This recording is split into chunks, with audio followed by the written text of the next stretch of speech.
នឹងខ្លួនឯងច្បាំងមិនណាឈោងចាប់ជីវ៉ា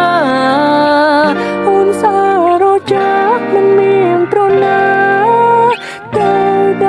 ល់បងទៀតស្មារតីអារម្មណ៍ស្រីនេះអូនសឹកខ្ពស់ក៏មេឃអូនជាតួឯកអូនសំផ្លាញ់នៅក្នុងឋានមានកវេអារូបបងនេះគ្មានអ្វីទេមកចេះតែជាងតែអូននេះទេអូនលើតែអូនចូលចិត្តតែមកដួងចាន